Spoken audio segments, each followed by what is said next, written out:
you'd like to support my channel, the best way is to buy my books. Larry Gets Lost children's books. Larry's Probably Been Lost in Your Town. These are beautiful 32-page, full color, hardcover with dust jacket. Available where books are sold or directly through my publisher, sasquatchbooks.com. Also, Larry Loves board books. We're now doing Larry Gets Lost in Canada. Available directly through my Canadian publisher, birdhousekids.com. Hey, welcome back, everybody. Couldn't ignore the passing of John Romita Sr., one of the giants of comics, certainly of Marvel. I don't have time to do a real retrospective of his. I didn't want to do a hasty one, but I was just going to focus on one sliver of his career. He worked in Madison Avenue illustration, editorial illustration, advertising illustration, and so he was really good at drawing attractive, sort of photogenic humans that had real, believable anatomy. This image hangs above my desk that John Romita did. Now, my love of Steve Ditko is well documented on my channel. Steve Ditko created Spider-Man, but Romita was my gateway to Spider-Man and sort of my Spider-Man guy. Looking back, I can see why legacy's mixed, because he certainly homogenized or watered down the characters, maybe introduced what you could call the Saturday morning phase, but I love the Saturday morning phase. Just to remind you, this is Steve Ditko's Spider-Man, which I love, but there's a real weirdness to it, and he has kind of a lanky, skinny quality, be believable for a teenager. This is Romita. Look at how beefy Spider-Man is. This is just a gorgeous Greek god of a hero. But also look at the detail. Ditko's, web patterns were inconsistent, varied frame to frame. Romita had it all worked out. And look how beautifully designed those is. He just refined those. And look at the anatomy and volume on that hand flexing. Beautiful, beautiful stuff. Quite a draftsman. So here was Ditko's Spider-Man, and then one day he leaves. This is the next issue. Stan Lee puts John Romita on it. He had tried him out to see if he could draw Spider-Man. I read, to my surprise, in an interview that Romita thought he was being successful in imitating Steve Ditko's artwork.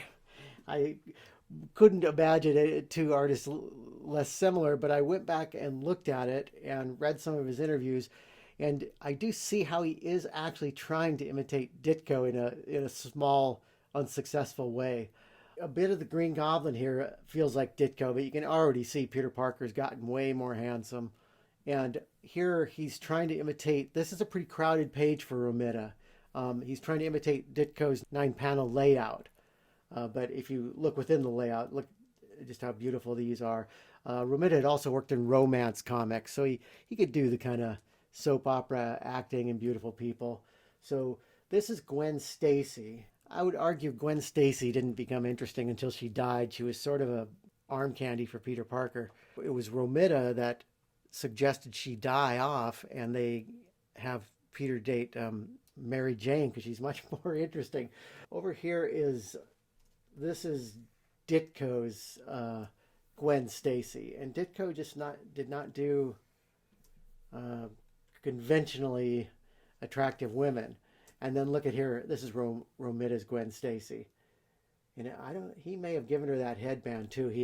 I noticed his women's fashion was always very contemporary because of his advertising work, I'm sure. It's another interesting aspect to Romita. So Romita came in and took over Spider-Man in 1966. He honestly didn't believe that Ditko wasn't coming back. It was the most successful title at Marvel. But so after he imitated Ditko for a while, he really embraced Spider-Man as his own. But then in 1970, 4 years later, Jack Kirby leaves Fantastic Four. And again, Romita's brought in to keep the book alive after Kirby. And so Romita was the guy, no reader was disappointed to open up a Marvel comic to see Romita had drawn it. I mean, so he could do anything, and he was the guy you would bring in to sort of keep a book from collapsing after a marquee artist left. So you see, this is on the left is where Kirby was at in that phase of the Fantastic Four after 100 issues, and he'd gotten much more stylized, cartoony, rawer, and maybe that was Romita's gift, is taking the edges off raw artists. But you see his FF page is nothing to sneeze at there. And so then probably the most famous frame of his career is the introduction of Mary Jane. And so think back to Ditko's version of Gwen. This, I don't think, would have any impact if it was Ditko drawing Mary Jane here. But because Romita did these gorgeous women, he could really signal her arrival as a character. And this was a frame well remembered among Spider-Man fans. So now on to the rest of the class. Carson Van Osten. I can't say I knew him. I saw him. He worked at Disney Consumer Products when I was there. He's a very well-known person to a very few number of people. He, I guess, in the 60s was in a band with Todd Rundgren. So he's a professional rock musician at one point in his career. And then he became a comic book artist for Disney. I feel like there's a missing chapter somewhere between. I don't know how you sort of go from the top level of one field to another. But he is famous, mostly famous for this book here, or this booklet, the Comic Strip Artist Kit. Now, he was an art director at Disney Comics, and so he saw repeated mistakes, and this is widely available on the internet. So he did this thing addressing common mistakes, and it's pound for pound one of the best little guides on comic art you're going to come across. Cutting off feet is a common mistake, especially at comic panels, just not engineering out your type. Also a problem in children's books. It's not giving enough room for everything to breathe. Avoid tangents. Using, in the old days, we'd use tracing paper, but now you have Photoshop. You can move your compositions around to get everything to work. Line of action. Symmetry. Doing a mirrored character is always kind of a bad idea. It really draws the life out of it. It's fine for, Sanrio. If your point is to have a very graphic, cutesy character, but if you're trying to have a live character, as Disney is frequently trying to do it, symmetry sucks the life out of it. Mickey's eyes, working in perspective around the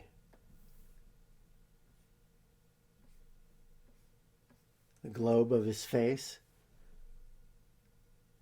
Fingers varying as opposed to having just sort of SpongeBobbing it. Variety. Also, this is great. Huey, Dewey, and Louie, not having them all mirror, changing up, which if you have multiple characters running, you don't want everybody in that same part of the run. You do the different things. How many running things can I do? I can't. Oh, that's no good. Anyway. And of course, line of action. The line of action is not the spine. It's the thrust of what the character is doing, even if the character is not really doing anything, right? So it's just that curve from the top of his head to his butt gives that swing, and the details are subtly going off that, but it just gives your character so much, it reads so much better when everything's going on that line. Turn your page to see, I'm not aware of this, to see if you're drawing squish, turn it upside down, we know that. Build your environment. This is good. Build your environment first. I'd also say design your environment and props first. It's hard to sort of get into the spirit of a drawing where a character has to reach for a prop and you have to design it in that drawing. It's good to have it sort of done already. He's saying what I just said. Look, great minds think alike. Use thumbnail sketches. This is actually really helpful. Not just doing a thumbnail loosely to think things out, but sometimes like drawing on a 3x5 card to force yourself to think small, especially with digital where your scale goes away. Uh, it can be very helpful to try and make something work with a pen and a small piece of paper. Staging, definitely if you're in comic art, you want to vary your shots. A long shot is when you're trying to, obviously you want to avoid a long shot if you're trying to do specifically what a character is doing, but you want a long shot if you're trying to establish the environment, the place. Medium shot has your characters. You can generally see their feet. Don't cut the feet off. Also, if you're showing an action, crop to that action. Let that be there. Don't crowd it with a bunch of background stuff. Like what's the storytelling? This works in illustration. In comics, it works on a page to page and a frame to frame basis. But overall, in an illustration, what is it you're trying to sell? What's the phrase I always go back to? A friend told me, "Sell the lawnmower." If you're doing an ad for a lawnmower, sell the lawnmower. An illustration has a purpose. What is the purpose? Sell the lawnmower. Camera position. You don't want to do a down shot if there's nothing to show, if there's no reason to.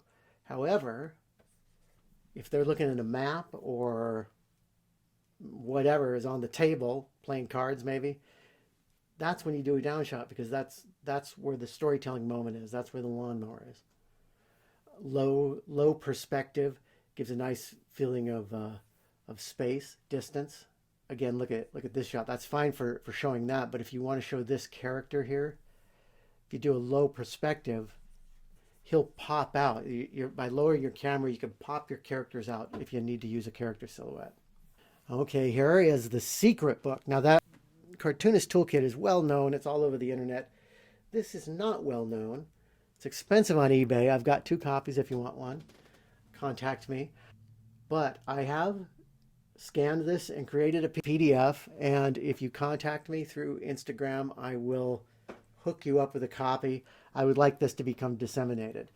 Now this was I worked at Disney Consumer Products, Take a Drink. This booklet is what they would give you, and it's a book created by Carson of all the different manufacturing methods. And I've never seen a book like it. Some of it is outdated, but most of it holds up, and it's really beautifully drawn. It's a shame it just isn't seen.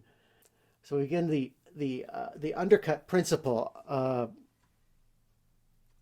When you are molding an object and the stuff pouring into the mold, like ceramic, is hard, you can't pull out an undercut, right? The nose has to be redesigned to pull out of a mold.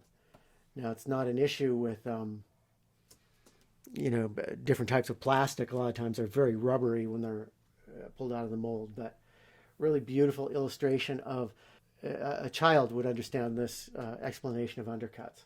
Also explains the strategy of doing a side pull to avoid an undercut. He talks about the PVC, and this is literally true, how this stuff pulls out of the mold. Very rubbery, and then it'll kind of flop back into place. Ceramics, molded in pieces. It's done in plastics too, depending on what you need. Breakage. Oh, this happened to me with a soap on the rope. I was getting pressure for character correctness, and I was paying attention to the front view but not the side view, and I got a dimension really small. It can creep up on you. So here are the ways to avoid it. This is obvious, but adding an element, you see this in a lot of these upper scale action figures. There'll be just sort of a lick of flame or some piece of twisted metal that just happens to touch the character's knee to hold them in place. Screen printing, this is pretty good here.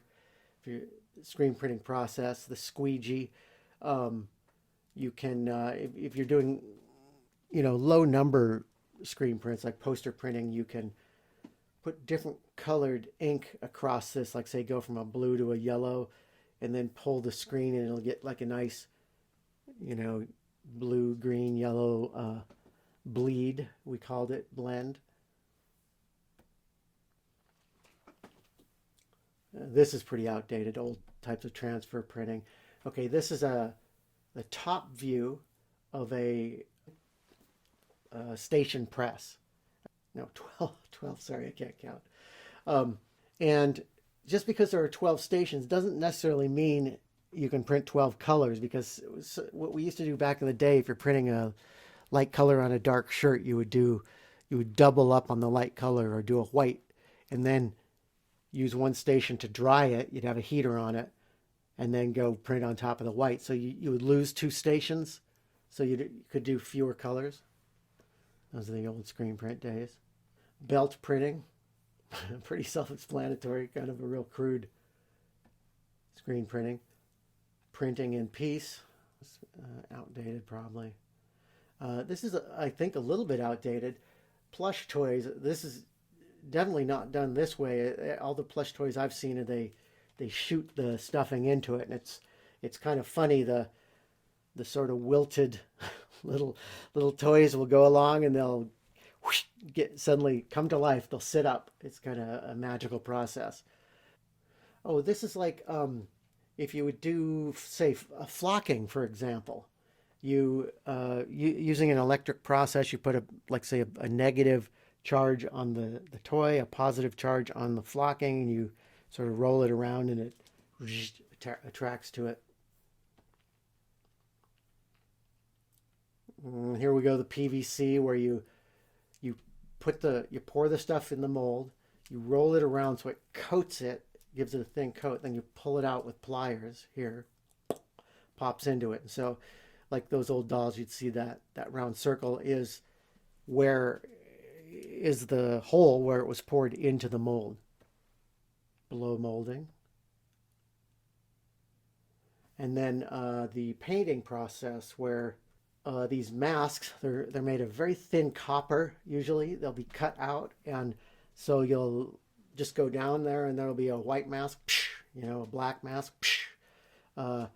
If it requires a brush, I've actually seen factory workers where they would hold one brush between each finger, so they'd have 8 different brushes. They could go over the stencil.